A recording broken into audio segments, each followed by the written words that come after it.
I loved Marjan Kamali's The Stationery Shop, so did the Lion Women of Tehran make me roar?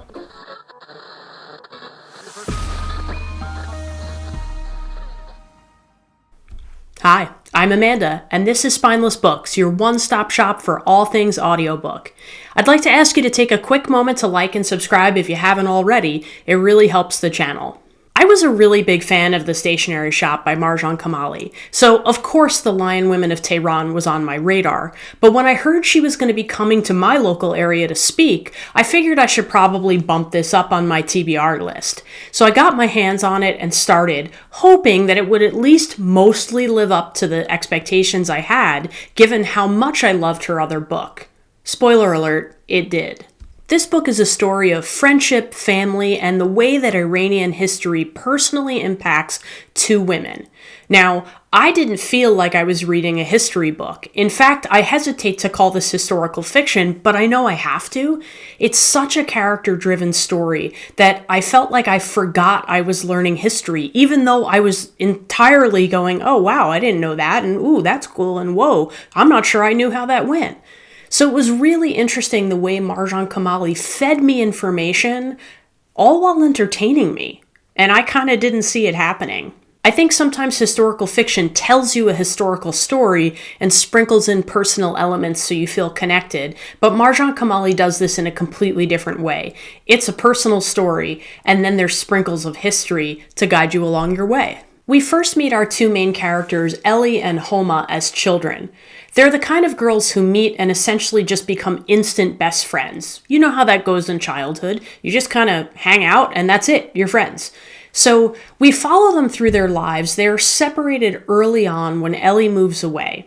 Now, Ellie comes from means and Homa does not. So Ellie is attending an elite private school. She's very smart, but so is Homa. So it's not really a huge surprise when Homa shows up at that same private school on scholarship years later, and the two pick up as though no time has passed between them. Now, they've had a little time apart to define their identities, but they are still friends through and through.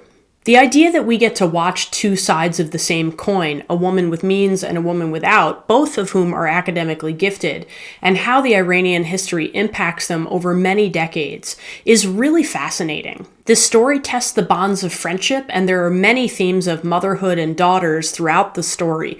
But really, it's getting to follow these two women over several decades that makes this story so interesting. All of this is going on while Iran is transitioning from the Shah to the ayatollah, to the Iranian Revolution, to the establishment of the Islamic Republic. So getting to see particularly how women's rights are impacted by this time is really interesting. And again, we get to see two perspectives of how that's happening. The history feels organic rather than didactic. It's personal. It's not about a textbook interpretation of things. It's about real experiences. Now, granted, they're fictional characters, but their experiences are drawn from real life, as Marjan Kamali has shared in many interviews. I really found that this book resonated with me emotionally. The characters are believable, and I felt empathy towards them, and I was fascinated by each of their decisions and all of the things that they had to go through. It made me wonder what I would do in those situations, and to me that's good writing when it makes you reflect on your own life. The book is narrated by Nikki Masood and Mozan Navabi. Now, Mozan Navabi does the bulk of the narration because most of the book is told from Ellie's perspective. It's not 100% necessary that we hear Homa's voice in a different voice, but I appreciated the addition of Nikki Masood to the story. I recently listened to her narrate I Who Have Never Known Men, and I really like her narration. Again, I think as a listener it would have been clear without a second narrator, but the addition of the second narrator definitely made you think and shift your perspective when we switched to Homa's viewpoint, although that was a lesser part of the story. I find Kamali incredibly capable of plot twists. She hides big things in plain sight. But that's because some of the most profound things that her characters experience are woven into the little everyday moments. It's not just that she's hiding twists in front of you. It's that you are following along with a person's journey. And yes, things do happen in life that change your course, sometimes very quickly. It's the way that Kamali wraps me up just so hard that makes me feel like she's a really wonderful writer. I am so in the moment with her characters that sometimes I am blindsided by really simple things, and that's a testament to how she is as an author. This book was an instant 5-star for me, and I will definitely never forget how it made me feel. I was not very aware of the politics in Iran and the women's rights issues in Iran. If that's something that's interesting to you, this book is a really user-friendly way to learn a whole lot about it. It's also incredibly entertaining.